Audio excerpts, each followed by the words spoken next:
जय हिंद फ्रेंड्स, तो स्वागत है आपका हमारे इस आज के नए वीडियो में। फ्रेंड्स, अगर आप बिहार के किसी भी एक दिवसीय प्रतियोगी परीक्षा की तैयारी कर रहे हैं तो ये वीडियो आपके लिए अति महत्वपूर्ण है। इस वीडियो में हम लोग रिवीजन करने वाले हैं कंप्लीट आधुनिक बिहार के इतिहास को एड्यूटेरिया तथ्य संग्रह से। अगर आप कम टाइम में रिविजन करना चाहते हैं, अच्छा स्कोर करना चाहते हैं तो इससे वेस्ट कुछ नहीं हो सकता है। तो फ्रेंड्स, चलिए टाइम को बिना बर्बाद किए शुरू करते हैं आज की क्लास। इसका वीडियो प्राप्त करने के लिए आप हमारे टेलीग्राम चैनल से जुड़ सकते हैं, जिसका लिंक आपको डिस्क्रिप्शन बॉक्स में मिल जाएगा। ठीक है, एक एक टॉपिक करके हम लोग सभी बिहार स्पेशल को रिवीजन करने वाले हैं। तो चलिए वीडियो की शुरुआत करते हैं।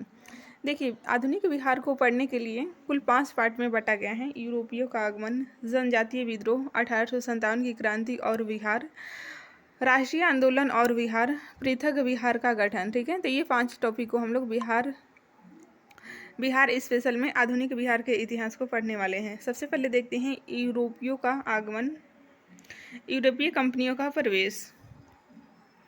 बिहार में सर्वप्रथम पुर्तगाली आए थे, जो हुगली से पटना नाव द्वारा व्यापार करते थे। वे पटना से सोरा, सूती वस्त्र, चीनी, मिट्टी के बर्तन, मसाले आदि प्राप्त करते थे। क्या क्या प्राप्त करते थे, तो आपको ध्यान देना है। पुर्तगाली यहाँ से यानी कि बिहार से सोरा, सूती वस्त्र, चीनी, मिट्टी के बर्तन और मसाले प्राप्त करते थे। पटना से नाव द्वारा व्यापार के लिए आते थे, तो ये आपको ध्यान रखना है।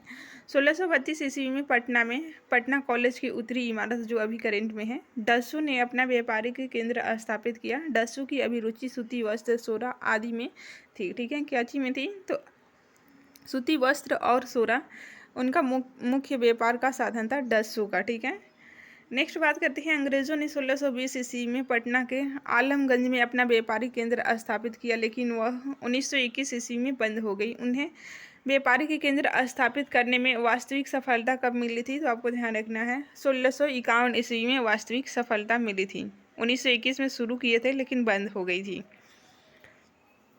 अंग्रेजों के द्वारा। ठीक है, अंग्रेज यात्री पीटर मूडी 1632 में बिहार आया था। ये बहुत बार पूछा गया है, पीटर मूडी कब आया था। अंग्रेज यात्री 1632 में बिहार आया था। उसने यहाँ व्यापार की संभावनाएं देखी तथा डच कंपनी को व्यापार करते हुए देखा था। नेक्स्ट है, अंग्रेजी कंपनी की फैक्ट्री में वर्तमान में गुलजार बाग पटना स्थित गवर्नमेंट प्रिंटिंग प्रेस एवं सर्वे कार्यालय स्थित है। डेनिश कंपनी की बात करते हैं, ये 1774 ईस्वी में पटना सिटी के नेपाली कोठी के समीप अपनी फैक्ट्री स्थापित की थी। तो ये सभी आपको इम्पोर्टेंट पॉइंट्स ध्यान रखना है। मुगल शासक फारुखसियर 1713 से 19 तक कार्यकाल था। उसने 1717 में अंग्रेजों को भारत में कहीं भी व्यापार एवं सिक्के प्रयोग करने की मान्यता दी थी। इस घोषणा को ईस्ट इंडिया कंपनी का मैग्ना कार्टा कहा जाता है। नेक्स्ट बात करते हैं बंगाल, बिहार एवं अंग्रेज। देखिए, अंग्रेजी कंपनी 1717 ईस्वी में व्यापारिक अधिकार प्राप्त हो गया था।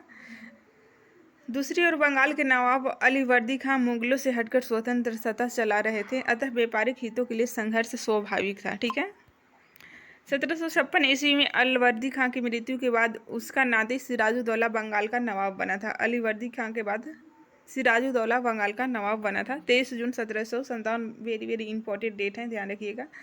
अंग्रेजों एवं सिराजुद्दौला के मध्य प्लासी की लड़ाई हुई थी। प्लासी कहाँ पर है, तो ये बंगाल में है। ठीक है, पश्चिम बंगाल में। सिराजुद्दौला इसमें पराजित हुआ था। उसके बाद मीर जाफर को कठपुतली नवाब बनाया गया। 1760 ईस्वी में मीर जाफर की जगह उसके दामाद मीर कासिम को नवाब बनाया गया। मीर कासिम ने अंग्रेजों के हस्तक्षेप को कम करने के उद्देश्य से अपनी राजधानी मुंगेर स्थानांतरित कर दिया। स्थानीय व्यापारियों पर से करों को समाप्त कर दिया, इससे ब्रिटिश व्यापारियों को परेशानी होने लगी। अंग्रेजों ने 1763 ईस्वी में मीर कासिम को हटाकर पुनः मीर जाफर को नवाब बना दिया। ठीक है,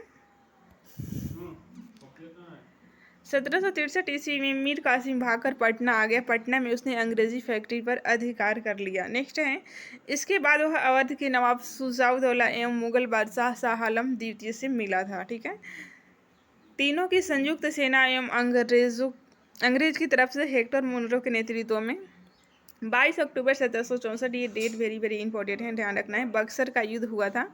इस युद्ध में संयुक्त सेना की हार हो गई थी।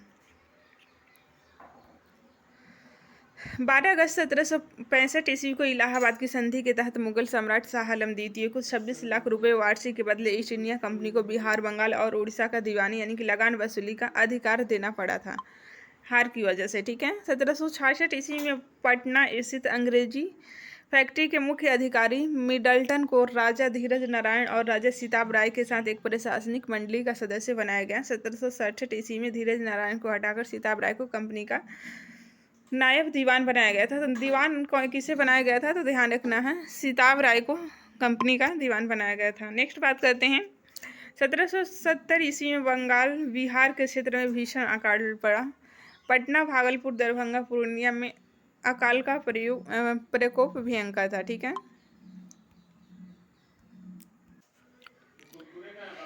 नेक्स्ट बात करते हैं 1783 ईस्वी में बिहार में पुनः अकाल पड़ा। जांच अधिकारी जॉन शोर ने एक अनागार के निर्माण का सुझाव दिया। उसके सुझाव पर 1784 ईस्वी में पटना में ब्रिटिश इंजीनियर जॉन गार्टिन द्वारा गोलघर का निर्माण कराया गया था। ठीक है। गोलघर का निर्माण किसके द्वारा कराया गया था?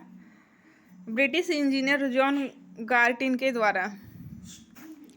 तो आपको ध्यान रखना है 1784 ईस्वी में पटना में ब्रिटिश इंजीनियर जॉन गार्स्टिन के द्वारा गोलघर का निर्माण कराया गया था। 1784 डेट इंपॉर्टेंट है, ध्यान रखिएगा क्योंकि पूछा गया है पिछले एग्जाम में। चलिए देखते हैं जनजातीय विद्रोह। यहाँ से प्रश्न पूछे ही जाते हैं, चाहे बिहार स्पेशल हो या फिर भारत के संदर्भ में आप पढ़ते हैं। देखिए, जनजातीय क्षेत्रों में अंग्रेजों के बढ़ते राजनीतिक, आर्थिक एवं धार्मिक हस्तक्षेप के कारण कई जनजातीय विद्रोह हुए। बिहार के प्रमुख जनजातीय विद्रोह निम्नलिखित हैं। कौन कौन से हैं? तमाड़ विद्रोह, इसका डेट है 1789 से 1794 ईस्वी, जो कि छोटा नागपुर क्षेत्र में हुआ था। चेरो विद्रोह की बात करें तो इसको ध्यान रखना है 1800 से 1802 के बीच हुआ था, पिलामू वाले क्षेत्र में। नेतृत्वकर्ता भूषण सिंह, याद रखिएगा। ठीक है। विद्रोह का डेट, क्षेत्र और ये नेतृत्वकर्ता आपको ध्यान रखना है। हो विद्रोह 1820 से 21 में सिंहभूम में हुआ था। कोल विद्रोह 1831 से 32 के बीच छोटा नागपुर में बुद्धो भगत के नेतृत्व में हुआ था। संथाल विद्रोह की बात करें तो वेरी वेरी इंपॉर्टेंट है, सबसे ज़्यादा बार पूछे जाने वाले प्रश्न है। 1855-56 में संथाल परगना में हुआ था। सिद्धू कान्हू चांद एवं भैरव के नेतृत्व में ये आंदोलन हुआ था। सरदारी विद्रोह की बात करें तो 1858 से 95 में छोटा नागपुर सिंहभूम में हुआ था। मुंडा विद्रोह आप सभी को पता है, बिरसा मुंडा के द्वारा इस छोटा नागपुर वाले क्षेत्र में 1895 से 1900 के बीच में। ताना भगत विद्रोह, ध्यान रखिएगा, 1813-14 के बीच में। गुमला जतरा भगत इसके नेतृत्व करते थे। संताल विद्रोह, चलिए एक एक करके डिटेल में समझते हैं। 1857 ईस्वी की क्रांति से तुरंत पहले यह विद्रोह भागलपुर से राजमहल तक के क्षेत्र में हुआ, जिसे दामन एकोह के नाम से जाना जाता है। यह जनजातीय शोषण के विद्रोह प्रथम सशक्त जनजातीय विद्रोह था। नेक्स्ट बात करते हैं, इस विद्रोह का कारण बाहरी लोगों दीकुओं द्वारा शोषण, मांझी व्यवस्था एवं परहा पंचायत व्यवस्था में परिवर्तन आदि से संबंधित है। ठीक है। इस विद्रोह का नेतृत्व सिंधु कान्हू चांद एवं भैरव के द्वारा किया गया था। यह विद्रोह असफल रहा, लेकिन इसके परिणाम स्वरूप संथाल परगना काश्तकारी अधिनियम, संथाल परगना एवं माझी व्यवस्था को मान्यता दी गई थी। भले ही असफल रहा था, लेकिन मान्यता दी गई थी। क्या मान्यता दी गई थी? तो संथाल परगना काश्तकारी अधिनियम 1869 को मान्यता दी गई थी। संथाल परगना एवं माझी व्यवस्था को मान्यता आपको ध्यान रखना है। मुंडा विद्रोह की बात करें तो ये बहुत बार पूछा गया है। देखिए, 1895 से 1900 के बीच में हुआ था। यह जनजातीय विद्रोह में सबसे सशक्त जनजातीय विद्रोह था। विद्रोह की व्यापकता के कारण इसे उलगुलान विद्रोह के रूप में भी जाना जाता है। इस विद्रोह का कारण दीकुओं द्वारा शोषण, खुट कड़ी व्यवस्था में परिवर्तन तथा धार्मिक मामलों में हस्तक्षेप आदि था। ठीक है। इस विद्रोह का नेतृत्व बिरसा मुंडा ने किया था, आप सभी को पता है। उन्होंने आनंद पांडे से वैष्णव धर्म की दीक्षा प्राप्त की। उन्होंने स्वयं को सिंह बोंगा का अवतार बताया। उन्होंने आचरण शुद्धता, आत्म सुधार एवं एक ईश्वरवाद का उपदेश भी दिए थे। इस विद्रोह का तीव्र रूप 1899 ईस्वी में रहा, जब कई स्थानों पर अंग्रेजों को हराया गया। 3 फरवरी 1900 को बिरसा मुंडा को गिरफ्तार कर लिया गया और 9 जून 1900 को हैजा के कारण उनकी मृत्यु हो गई थी। तो ये भी पूछा गया था, बिरसा मुंडा को सोते हुए कब पकड़ा गया था? 3 फरवरी 1900 ईस्वी को। विद्रोह के परिणाम स्वरूप खूंट कड़ी व्यवस्था पुनः लागू की गई। छोटा नागपुर काश्तकारी अधिनियम पारित किया गया। ठीक है। नेक्स्ट बात करते हैं फ्रेंड्स, 1857 ईस्वी की क्रांति के पूर्व बिहार में हुए विद्रोह आंदोलन। चलिए देखते हैं। वहाबी आंदोलन, ये 1857 के पहले हुआ था। देखिए, वहाबी आंदोलन के प्रवर्तक अब्दुल अली अल वहाब थे, उन्होंने अरब क्षेत्र में इसको प्रारंभ किया था। भारत में इसको सैयद अहमद बरेलवी के नेतृत्व प्रदान किया। भारत में इसको सैयद अहमद बरेलवी ने नेतृत्व प्रदान किया था। अरब क्षेत्र में वैसे हुआ था, ठीक है, लेकिन भारत के संदर्भ में बात करें तो सैयद अहमद बरेलवी के द्वारा नेतृत्व प्रदान किया गया था। प्रारंभ में इस विद्रोह का उद्देश्य धार्मिक सुधार था, परंतु बाद में राजनीतिक सुधार एवं आंदोलन के रूप में बदल गया। भारत में इस विद्रोह के दो केंद्र थे। प्रथम केंद्र सीतवा पश्चिमोत्तर सीमा पर तथा दूसरा केंद्र पटना में था। पटना बिहार से धन एवं स्वयंसेवकों को सीतना भेजा जाता था। नेक्स्ट बात करते हैं, सैयद अहमद बरेलवी ने पटना में अपने 4 प्रतिनिधि चुने। कौन कौन? इनायत अली, विनायत अली, फरहत अली एवं मोहम्मद हुसैन।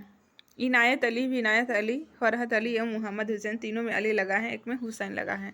बंगाल का फराजी आंदोलन बहावी आंदोलन से ही प्रेरित था।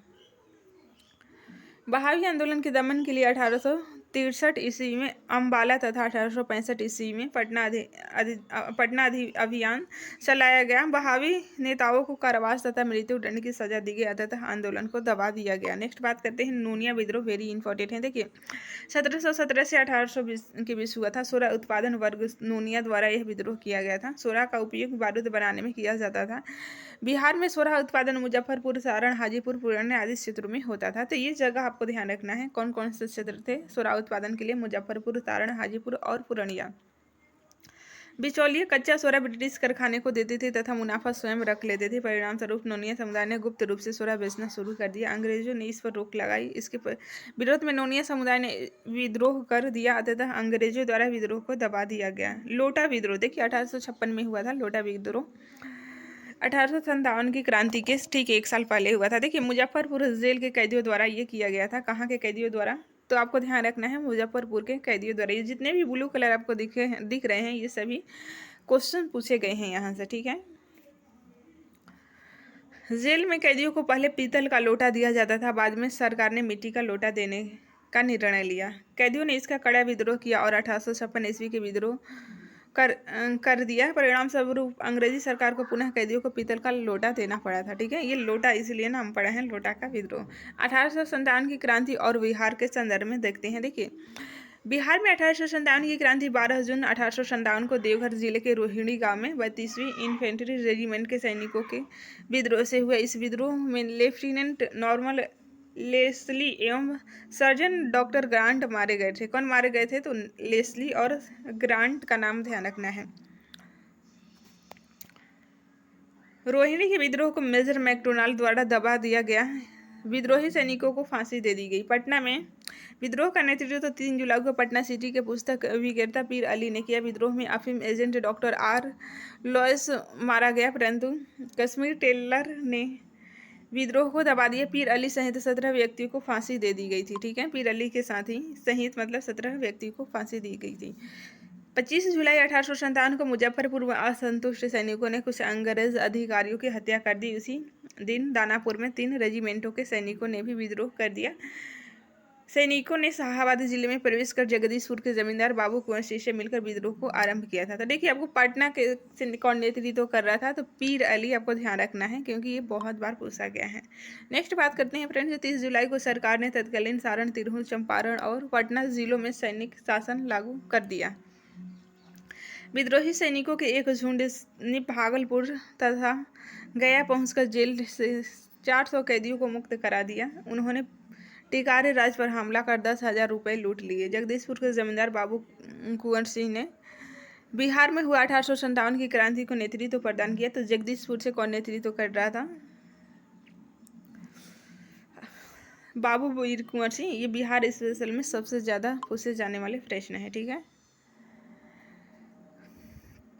उन्हें कमिश्नर टेलर ने पटना में भेंट के लिए निमंत्रण दिया, मगर मौलवी अहमदुल्ला के साथ हुए विश्वासघात को समझते हुए उन्होंने 400 सैनिकों के साथ विद्रोह आरंभ कर दिया। उन्होंने जगदीशपुर में बंदूकें एवं गोला बारूद बनाने का कारखाना भी स्थापित किए थे तथा 27 जुलाई 1857 को आरा पर अधिकार कर लिए।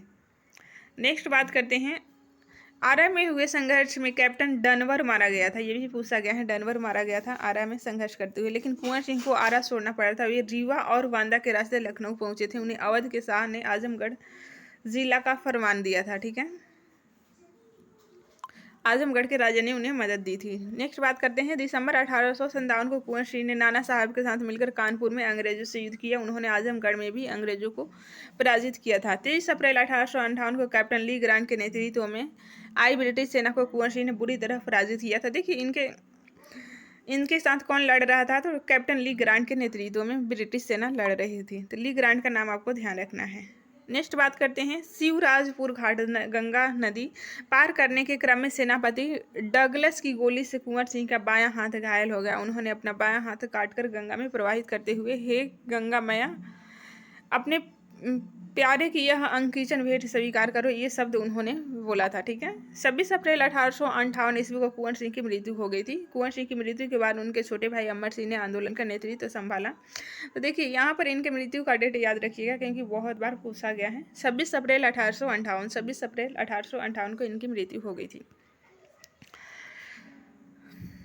कुंवर सिंह की मृत्यु के बाद उनके छोटे भाई अमर सिंह ने आंदोलन का नेतृत्व संभाला, जबकि दूसरे भाई हरिकिशन सिंह ने उनको पूर्ण सहयोग दिए थे। ठीक है, अमर सिंह ने कैमूर की पहाड़ियों में मोर्चाबंदी कर सरकार के विरुद्ध संघर्ष जारी रखा। नवंबर 1858 ईस्वी तक अंग्रेजी अधिकार पुनः स्थापित हो गया। विद्रोहियों ने हथियार डाल दिए। महारानी विक्टोरिया ने समाधान की घोषणा की, परंतु अमर सिंह आदि को दंडित किया गया था। ठीक है, दंडित किया गया था इन्हें। कांग्रेस की स्थापना और बिहार के संदर्भ में देखते हैं, जो कि वेरी वेरी इंपॉर्टेंट है, ध्यान से सुनिए। देखिए 28 दिसंबर 1885 ईस्वी को बम्बई के गोकुलदास संस्कृत विश्वविद्यालय में एओ हिम द्वारा भारतीय राष्ट्रीय कांग्रेस की स्थापना की गई थी। प्रथम अधिवेशन की अध्यक्षता डब्ल्यू.सी. बनर्जी ने की थी। इस अधिवेशन में 72 प्रतिनिधियों ने भाग लिया, लेकिन बिहार से कोई प्रतिनिधि शामिल नहीं हुए थे।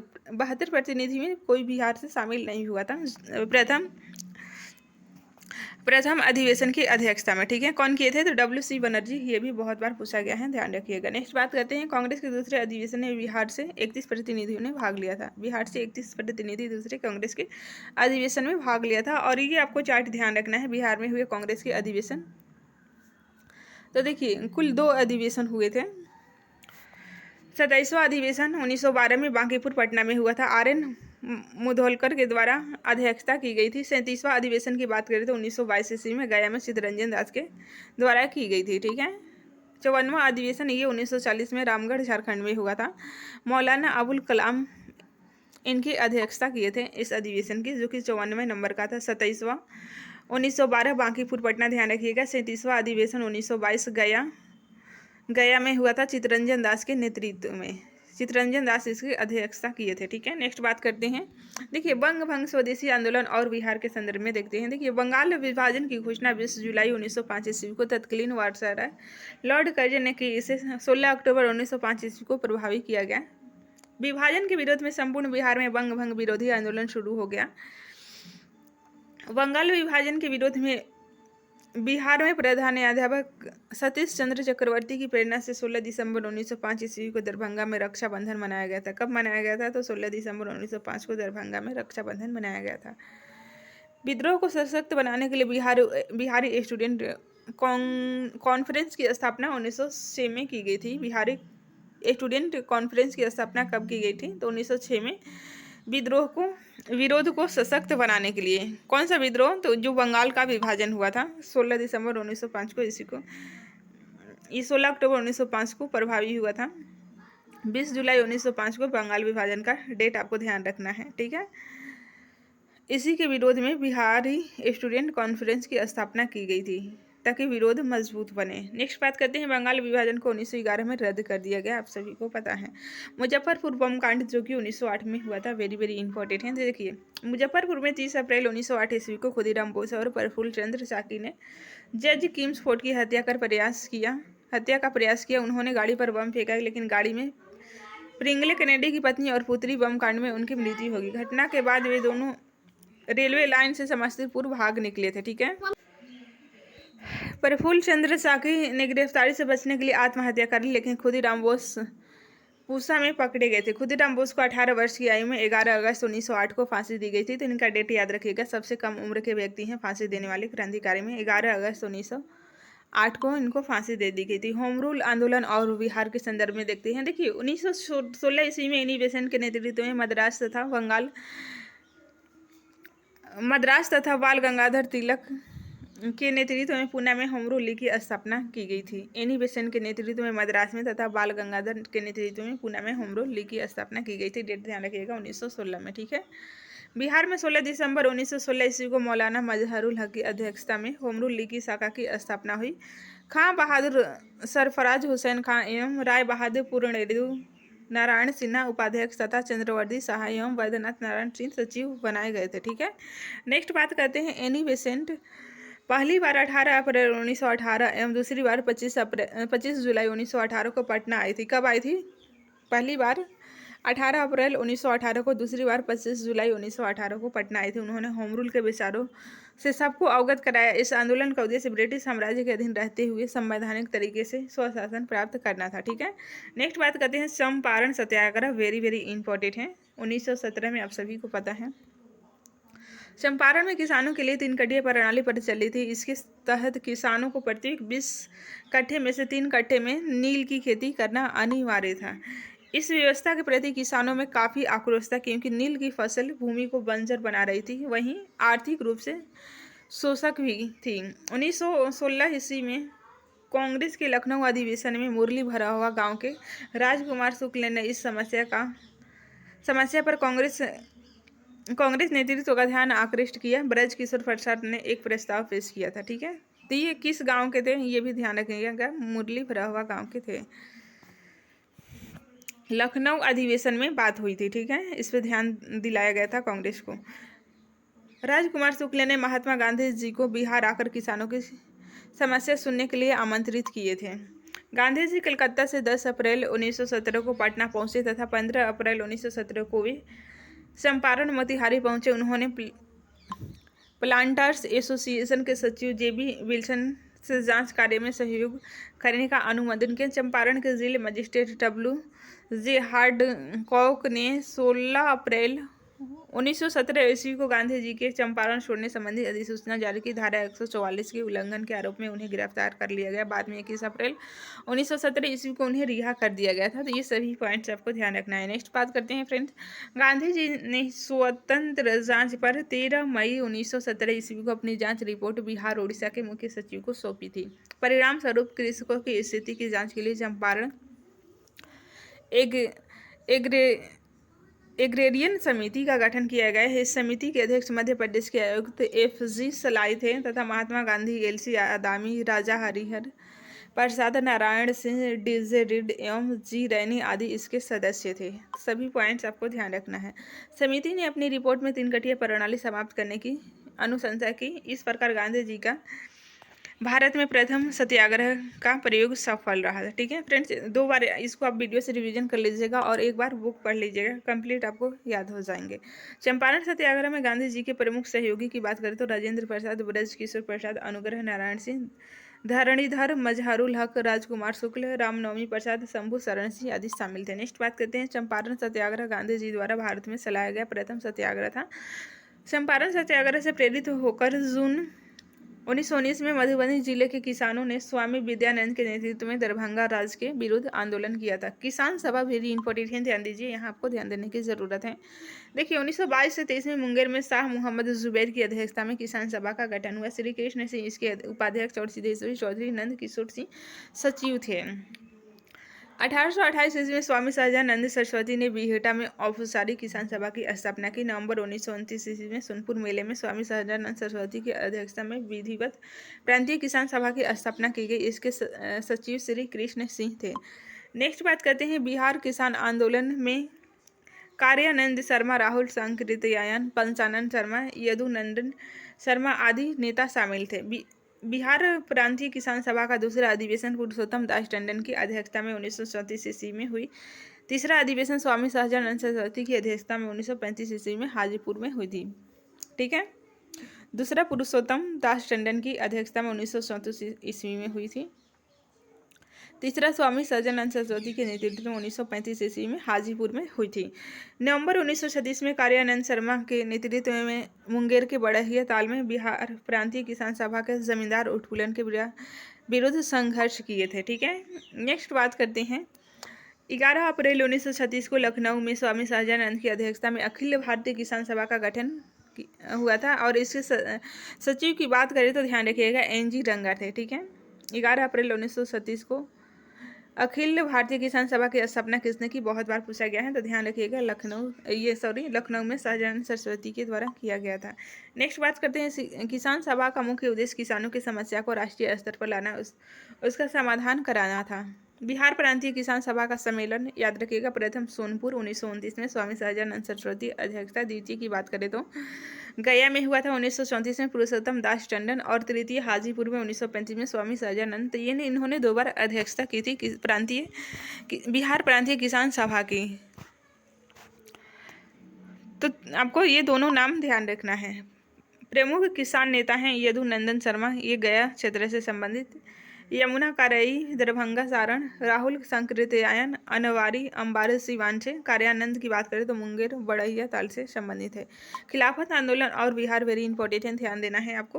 प्रथम विश्व युद्ध के पश्चात मित्र राष्ट्रों द्वारा तुर्की के खलीफा के साथ अपमानजनक शर्तों के विरोध में खिलाफत आंदोलन, जो कि 1919 से 23 ईस्वी तक चला था। नवंबर 1980 में पटना में हसन इनाम की अध्यक्षता में एक सभा आयोजित हुई। इसमें शांति समारोह के बहिष्कार का आह्वान किया गया था। नेक्स्ट बात करते हैं 19 मार्च 1920 ईस्वी को बिहार के सभी मुसलमानों ने हड़ताल किया। 1920 ईस्वी में खिलाफत आंदोलन असहयोग आंदोलन के साथ साथ संचालित होता रहा, लेकिन तुर्की में मुस्तफ़ा कमाल पाशा द्वारा 1924 में खलीफा पद को समाप्त कर देने के कारण खिलाफत आंदोलन स्वतः निष्प्रभावी हो गया। तो आपको ध्यान रखना है असहयोग आंदोलन और बिहार। तो देखिए, सितंबर 1920 में लाला लाजपत राय की अध्यक्षता में कलकत्ता के विशेष अधिवेशन में गांधी जी ने असहयोग आंदोलन के प्रस्ताव को स्वीकार किया गया। कांग्रेस के नागपुर अधिवेशन, जो कि 1920 में हुआ था, इसे पूर्ण स्वीकृति दी गई। बिहार में इससे पूर्व बिहार प्रांतीय सम्मेलन के बराहे अधिवेशन भागलपुर में राजेंद्र प्रसाद की अध्यक्षता में असहयोग पर बल दिया गया। नवंबर 1920 ईस्वी में शाहाबाद में नशाबंदी आंदोलन शुरू किया गया। नेक्स्ट बात करते हैं असहयोग आंदोलन के क्रम में राजेंद्र प्रसाद, मजहरुल हक, ब्रजकिशोर प्रसाद, मोहम्मद शफी डाउडी आदि नेताओं ने विधायिका के चुनाव से नाम वापस ले लिया। राजेंद्र प्रसाद ने वकालत का पेशा छोड़ दिया। उनके भाई राय साहब महेंद्र प्रसाद ने राय साहब की उपाधि लौटा दी और मजिस्ट्रेट पद से इस्तीफा दे दिया। असहयोग आंदोलन के समय शिक्षा के वैकल्पिक साधन उपलब्ध कराने के लिए राष्ट्रीय महाविद्यालय की स्थापना की गई। इसके प्राचार्य राजेंद्र प्रसाद बने। राष्ट्रीय महाविद्यालय के प्रांगण में बिहार विद्यापीठ का उद्घाटन 6 फरवरी 1921 को गांधी जी द्वारा किया गया। मजहरुल हक इसके कुलाधिपति और ब्रजकिशोर प्रसाद कुलपति बने। नेक्स्ट बात करते हैं असहयोग आंदोलन के दौरान मजहरुल हक ने दीघा के पास मित्र खैरू मियाँ से दान में प्राप्त भूमि पर सदाकत आश्रम की स्थापना की। 30 सितंबर 1921 ईस्वी को मजहरुल हक ने सदाकत आश्रम से दी मदरलैंड नामक एक अखबार निकालना प्रारंभ किया, जिसने राष्ट्रीय भावना का प्रचार प्रसार किया। 22 दिसंबर 1921 को युवराज प्रिंस ऑफ वेल्स का पटना आगमन हुआ। उस दिन पटना शहर में हड़ताल आयोजित किया गया था। कब आगमन हुआ था पटना में युवराज प्रिंस ऑफ वेल्स का? 22 दिसंबर 1921 को। तो ये भी प्रश्न पूछा गया है। 5 फरवरी 1922 ईस्वी को चौरी चौरा की घटना के बाद गांधी जी द्वारा 12 फरवरी 1922 ईस्वी को असहयोग आंदोलन स्थगित कर दिया गया। ब्रिटिश सरकार से असहयोग के लिए मौलाना सज्जाद द्वारा इमारत ए शरिया संस्था का गठन फुलवारी में किया गया था। राष्ट्रीय आंदोलन और बिहार चलिए देखते हैं, ध्यान दीजिएगा। देखिए, कांग्रेस का 37वां अधिवेशन 1922 ईस्वी में पटना के गया में हुआ था। इसके अध्यक्ष देशबंधु चित्तरंजन दास थे। इस अधिवेशन में कांग्रेस द्वारा विधायिका में भाग लेने के बहिष्कार का निर्णय लिया गया। चित्तरंजन दास मोतीलाल नेहरू द्वारा नेहरू आदि विधायिका में प्रवेश के पक्ष में थे। उन्होंने मिलकर 1923 ईस्वी में स्वराज पार्टी का गठन किया। बिहार में फरवरी 1923 में स्वराज पार्टी का गठन हुआ। श्री कृष्ण सिंह इसके प्रमुख नेता थे। ठीक है, श्री कृष्ण सिंह प्रमुख नेता थे, ध्यान रखिएगा। बिहार में स्वराज पार्टी के प्रथम अध्यक्ष श्री नारायण प्रसाद एवं सचिव अब्दुल बारी थे। साइमन कमीशन और बिहार, तो चलिए देखते हैं। साइमन कमीशन में एक भी भारतीय सदस्य नहीं होने के कारण भारत में इसके आगमन पर विरोध का निर्णय लिया गया। 1928 ईस्वी में साइमन कमीशन का भारत में आगमन हुआ। यह आयोग भारत में मॉन्टेग्यू चेम्सफोर्ड सुधार 1919 की जांच के उद्देश्य से आया था। राष्ट्रीय स्तर पर लाला लाजपत राय के नेतृत्व में विरोध प्रदर्शन किया गया। बिहार में साइमन कमीशन 12 दिसंबर 1928 ईस्वी को पटना आया। अनुग्रह नारायण सिंह के नेतृत्व में बिहार के नौजवानों ने विद्रोह किया था। बिहार सोशलिस्ट पार्टी, जो कि वेरी वेरी इंपॉर्टेंट है, ध्यान रखिएगा, यहाँ से बहुत बार प्रश्न पूछे गए हैं। 1931 ईस्वी में गंगा शरण सिन्हा, रामानंद मिश्रा, राम वृक्ष बेनीपुरी आदि ने बिहार सोशलिस्ट पार्टी नामक संगठन स्थापित किए। 1934 ईस्वी में पटना के अंजुमन इस्लामिया हॉल में बिहार सोशलिस्ट पार्टी की औपचारिक स्थापना हुई। इसके अध्यक्ष आचार्य श्री नरेंद्र देव और सचिव जयप्रकाश नारायण थे। इसके अन्य सदस्यों में राम वृक्ष बेनीपुरी, गंगा शरण सिन्हा, अबुल बारी, जोगेंद्र शुक्ल आदि थे। इस संगठन का मुख्य योगदान समाजवादी विचारों को बढ़ाने एवं किसान मजदूरों को संगठित करने में रहा। सविनय अवज्ञा आंदोलन और बिहार, वेरी इंपॉर्टेंट है, ध्यान दीजिएगा। देखिए, कांग्रेस के लाहौर अधिवेशन, जो कि 1929 में हुआ था, पूर्ण स्वराज के साथ सविनय अवज्ञा आंदोलन का प्रस्ताव पारित किया गया था। प्रस्ताव के अनुरूप 26 जनवरी 1930 ईस्वी को बिहार सहित संपूर्ण भारत में स्वाधीनता दिवस उत्साहपूर्वक मनाया गया।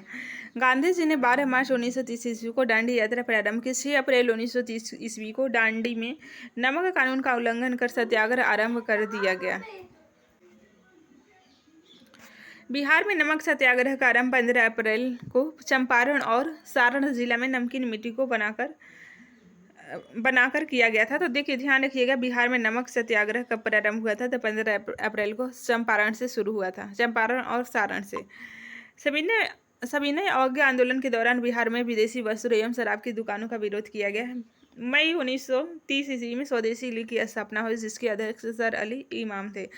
इस आंदोलन के दौरान छपरा जेल के कैदियों ने विदेशी वस्त्रों का बहिष्कार किया और नंगी हड़तालें शुरू की। नेक्स्ट बात करते हैं, सविनय अवज्ञा आंदोलन के दौरान बिहार में चौकीदारी कर बंद करने के लिए आंदोलन चलाया गया। सारण, चंपारण, शाहाबाद, पूर्णिया, मुंगेर, पटना आदि में चौकीदारी कर बंद कर दिया गया। 30 जून 1930 ईस्वी को कांग्रेस को अवैध संगठन घोषित कर दिया गया। 5 जुलाई को राजेंद्र प्रसाद को गिरफ्तार कर 6 माह की कैद की सजा दी गई थी। नेक्स्ट बात करते हैं, गिरफ्तारी के बाद राजेंद्र प्रसाद ने भागलपुर के दीप नारायण सिंह को अपना उत्तराधिकारी मनोनीत किया। गांधी जी द्वारा आंदोलन को स्थगित करने तथा बिहार में आंदोलन काफी सक्रिय रहा था। बिहार विधानसभा चुनाव, जो कि 1937 में हुआ था, चलिए देखते हैं, वेरी इंपॉर्टेंट है, ध्यान रखिएगा। देखिए, जनवरी 1937 में बिहार विधानसभा हेतु चुनाव हुए थे। चुनाव में 152 स्थानों में 107 पर कांग्रेस ने चुनाव लड़ा और 98 स्थानों पर विजयी हुई। कांग्रेस को बिहार में पूर्ण बहुमत मिला।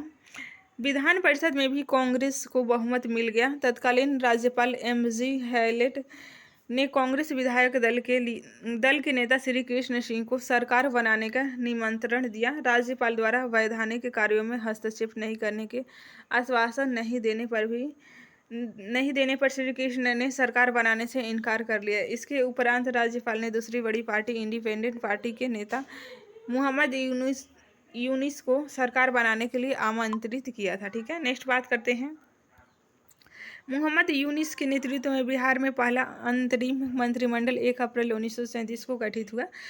मोहम्मद यूनिस इस प्रकार बिहार के प्रथम भारतीय मुख्यमंत्री, तब मुख्यमंत्री को प्रधानमंत्री कहा जाता था। ठीक है, तो ये भी प्रश्न पूछा जा सकता है कि बिहार के प्रधानमंत्री, तब को परेशान होने की जरूरत नहीं है, मुख्यमंत्री को ही प्रधानमंत्री कहा जाता था। यूनुस थे। ठीक है, 1937 में ये चुने गए थे। इन्हीं के नेतृत्व में बिहार में पहला अंतरिम मंत्रिमंडल 1 अप्रैल 1937 को गठित हुआ था, तो आपको ध्यान रखना है। कांग्रेस द्वारा सरकार बनाने के निर्णय के बाद मोहम्मद यूनुस के अंतरिम मंत्रिमंडल से त्यागपत्र दे दिया। 20 जुलाई 1937 ईस्वी को श्री कृष्ण सिंह के नेतृत्व में बिहार में प्रथम कांग्रेस मंत्रिमंडल का गठन हुआ था। 20 जुलाई 1937 को श्री कृष्ण सिंह के नेतृत्व में प्रथम कांग्रेस मंत्रिमंडल का गठन हुआ था। ठीक है, श्री कृष्ण सिंह बिहार के प्रथम कांग्रेसी मुख्यमंत्री बने। राम दयालु सिंह बिहार विधानसभा के अध्यक्ष तथा प्रोफेसर अब्दुल बारी बिहार विधानसभा के उपाध्यक्ष से निर्वाचित हुए। द्वितीय विश्व युद्ध में भारत को शामिल करने के विरोध में बिहार में श्री कृष्ण सिंह ने 31 अक्टूबर 1939 को त्यागपत्र दे दिए थे। ठीक है, भारत छोड़ो आंदोलन एवं बिहार, वेरी इंपॉर्टेंट है, 1942 तक हम लोग पहुंच चुके हैं। देखिए, क्रिप्स मिशन की असफलता के बाद राष्ट्रीय स्तर पर 8 अगस्त 1942 को कांग्रेस द्वारा भारत छोड़ो आंदोलन प्रारंभ किया गया। गांधी जी ने करो या मरो का नारा दिया। 9 अगस्त को कांग्रेस के प्रमुख नेताओं को गिरफ्तार कर लिया गया। बिहार में राजेंद्र प्रसाद को गिरफ्तार कहाँ से किया गया था, तो आपको ध्यान रखना है गिरफ्तार करके इन्हें बांकीपुर जेल भेज दिया गया था। बलदेव सहाय ने अंग्रेजों द्वारा कांग्रेस के प्रमुख नेताओं की गिरफ्तारी के विरोध में महाधिवक्ता के पद से इस्तीफा दे दिया। 11 अगस्त 1942 ईस्वी को बिहार के विद्यार्थियों ने सचिवालय भवन के सामने जुलूस के साथ मुख्य इमारत पर झंडा फहराने का प्रयास किया। पटना के तत्कालीन जिलाधिकारी WC आर्चर के आदेश पर पुलिस ने गोलियां चलाई। 7 छात्र गोलीकांड में शहीद हो गए तथा अनेक छात्र गंभीर रूप से घायल हुए थे। ठीक है, नेक्स्ट बात करते हैं उमाकांत सिन्हा, रामानंद सिंह, सतीश प्रसाद झा, राजेंद्र सिंह, राम गोविंद सिंह, देवी पद चौधरी एवं जगपति कुमार इस गोलीकांड में शहीद हुए थे। ठीक है, स्वतंत्रता प्राप्ति के बाद सचिवालय के सामने 7 शहीद स्मारक स्थापित किया गया है। इसका शिलान्यास बिहार के प्रथम राज्यपाल जय रामदास दौलत राम ने किया, जबकि औपचारिक अनावरण देश के प्रथम राष्ट्रपति डॉक्टर राजेंद्र प्रसाद जी ने 1956 में किए थे। ठीक है, नेक्स्ट बात करते हैं 12 अगस्त 1942 को सचिवालय गोलीकांड के विरोध में पटना में पूर्ण हड़ताल रही। भारत छोड़ो आंदोलन के दौरान नेपाल में आजाद दस्ता का अखिल भारतीय केंद्र संगठित हुआ। इसका गठन सरकार के विरुद्ध तोड़फोड़ की कार्रवाई, संचार साधनों को नष्ट करने आदि के उद्देश्य से किया गया था। कहाँ किया गया था, तो नेपाल में। ये भी पूछा गया प्रश्न है BPSC में। नेक्स्ट बात करते हैं आजाद दस्ता के संस्थापक जयप्रकाश नारायण थे। उन्हें गिरफ्तार कर हजारीबाग जेल में रखा गया था। 9 नवंबर 1942 ईस्वी को दीपावली की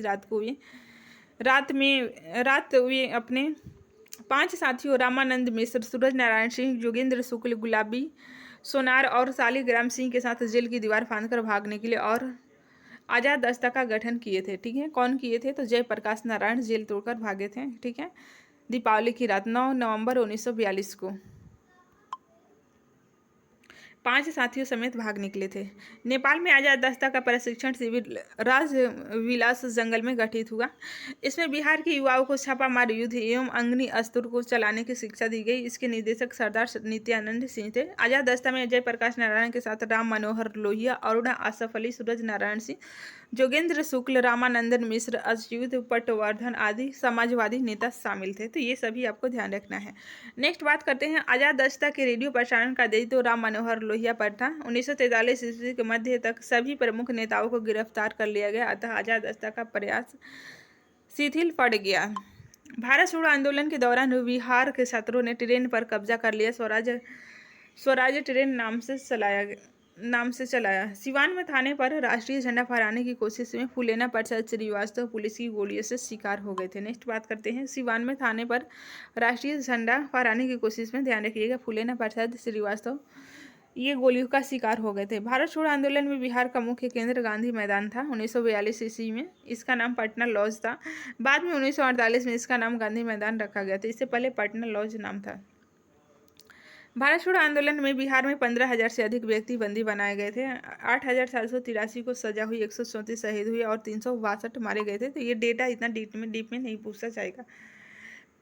पृथक बिहार राज्य का गठन, तो देखिए पृथक बिहार राज्य के गठन का श्रेय सच्चिदानंद सिन्हा को जाता है। उन्होंने महेश नारायण, श्री कृष्ण सहाय एवं नंद किशोर लाल के साथ मिलकर 1894 ईस्वी में पटना से बिहार टाइम्स बिहारी समाचार पत्र निकालना प्रारंभ किए थे। नेक्स्ट बात करते हैं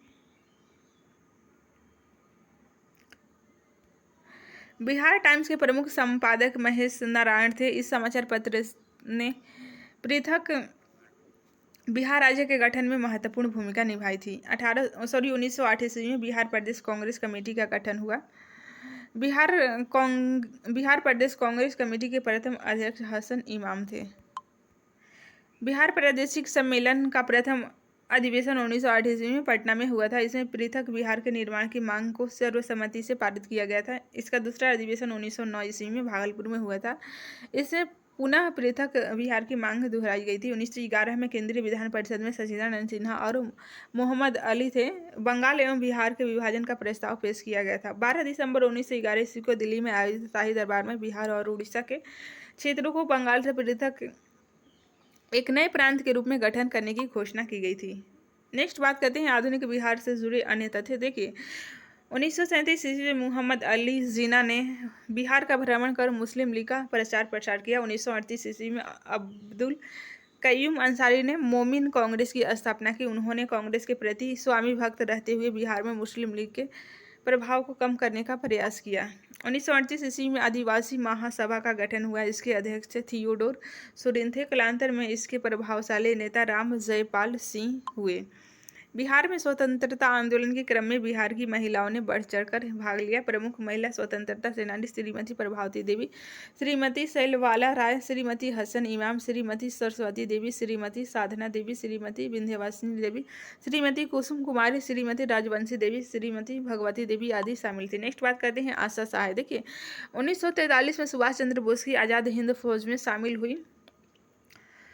आज़ाद हिंद फौज में ये शामिल हुई थी आशा सहाय। 1946 में जापान से स्वदेश लौटकर उन्होंने महिलाओं को हथियार चलाने का प्रशिक्षण दिया था। तो वेरी इंपॉर्टेंट है बिहार की महिलाओं में, ठीक है। गोविंदपुर गांव के श्री नरसिंह गोप की पत्नी श्रीमती जिरियावती देवी ने 16 अंग्रेज सिपाहियों को गोली से मार दी थी। राष्ट्रीय आंदोलन के प्रसार में बिहार के साहित्य का भी योगदान रहा है। डॉक्टर राजेंद्र प्रसाद ने चंपारण में महात्मा गांधी एवं खादी का अर्थशास्त्र पुस्तक की रचना की थी। डॉक्टर राजेंद्र प्रसाद ने चंपारण में महात्मा गांधी एवं खादी का अर्थशास्त्र पुस्तक की रचना की थी। किसने की थी? तो ध्यान रखना है डॉक्टर राजेंद्र प्रसाद के द्वारा की गई थी। नेक्स्ट बात करते हैं पंडित जगन्नाथ प्रसाद चतुर्वेदी ने भारत की वर्तमान दशा तथा स्वदेशी आंदोलन पुस्तक की रचना की थी। राजा साहब ने गांधी टोपी की रचना की थी। राजा साहब के द्वारा 1906 ईस्वी में श्री कृष्ण सिंह और श्री तेजेश्वर प्रसाद ने बिहार स्टूडेंट कॉन्फ्रेंस की स्थापना की थी। ध्यान रखिएगा। राजेंद्र प्रसाद ने छात्रों के साथ मिलकर कलकत्ता में सर्वेंट ऑफ इंडिया सोसाइटी की स्थापना की थी। 1916 ईस्वी में तत्कालीन शिक्षा सदस्य पर सर शंकरन नायर ने केंद्रीय विद्यालय परिषद में पटना विश्वविद्यालय विधेयक प्रस्तुत किए थे। ऐतिहासिक घटनाक्रम एक नज़र में देख लेते हैं, वेरी इंपॉर्टेंट है। देखिए 1000 से 600 ईस्वी पूर्व आर्यों का बिहार क्षेत्र में आगमन। 563 ईस्वी में गौतम बुद्ध का जन्म। 540 में महावीर स्वामी का जन्म। 483 में महापरिनिर्वाण गौतम बुद्ध का। 468 में महावीर स्वामी का निधन। 544 में बिंबिसार द्वारा मगध का उत्थान हर्यक वंश की स्थापना। 55 में उदयन द्वारा पाटलिपुत्र को प्रथम बार राजधानी बनाना। 344 ईस्वी पूर्व नंद वंश की स्थापना। 321 ईस्वी में चंद्रगुप्त मौर्य द्वारा मौर्य वंश की स्थापना। 321 ध्यान रखिएगा। 261 की बात करें तो कलिंग युद्ध। 150 ईस्वी पूर्व मौर्य वंश के अंतिम शासक बृहद्रथ की हत्या। शुंग वंश की स्थापना।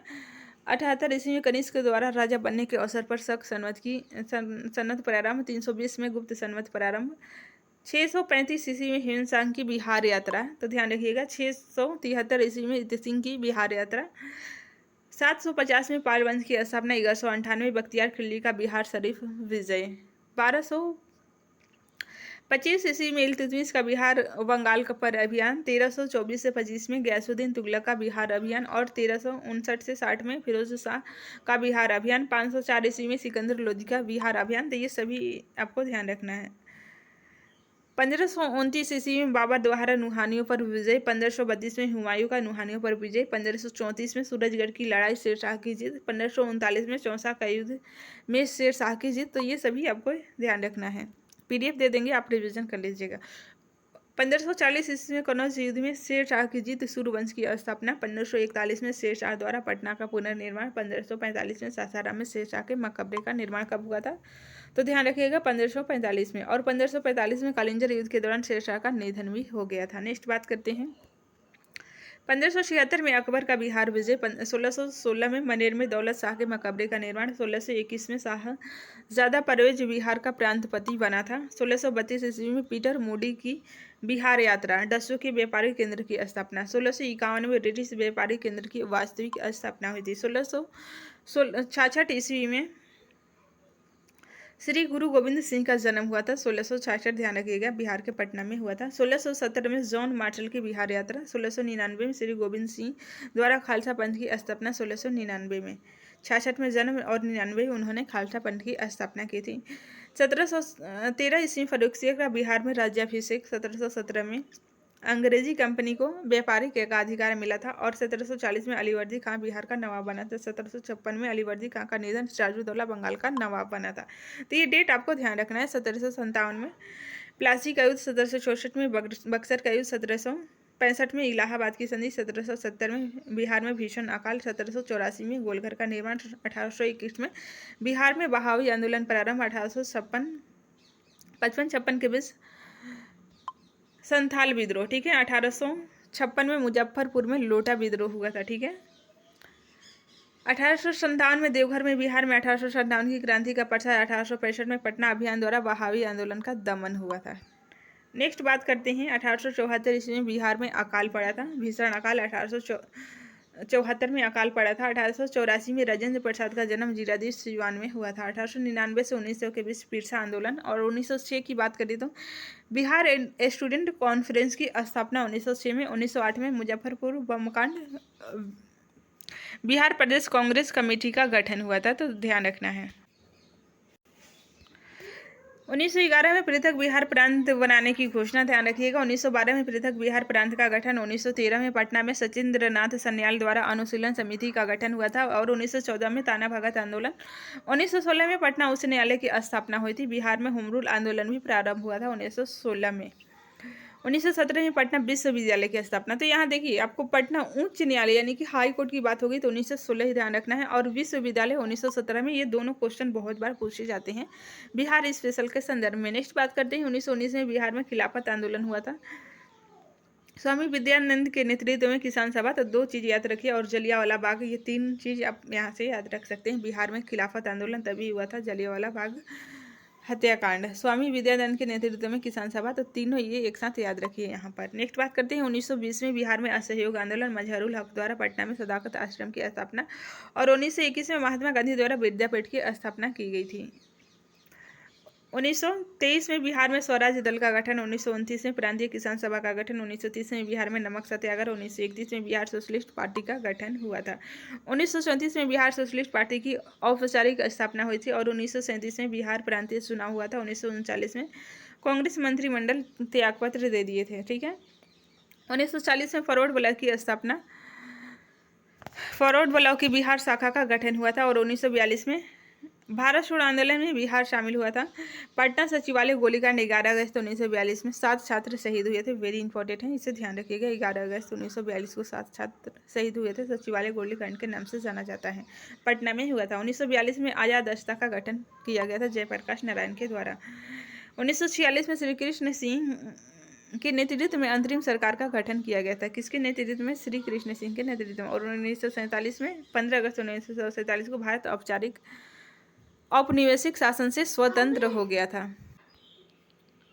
फ्रेंड्स, नेक्स्ट वीडियो में हम लोग बिहार का भूगोल रिवीजन करने वाले हैं, जो कि सबसे ज़्यादा आधुनिक भारत के इतिहास के बाद बिहार भूगोल का सबसे ज़्यादा, तो ध्यान रखिएगा, बिहार भूगोल से सबसे ज़्यादा प्रश्न पूछे जाते हैं। नेक्स्ट वीडियो में हम लोग रिवीजन करने वाले हैं। क्लास आपको कैसी लग रही है कमेंट करके हमें ज़रूर बताइएगा। अगर आप कम टाइम में ज़्यादा से ज़्यादा रिवीजन करना चाहते हैं, ज़्यादा स्कोर करना चाहते हैं, तो इससे बेस्ट आपको कुछ नहीं हो सकता है, ठीक है।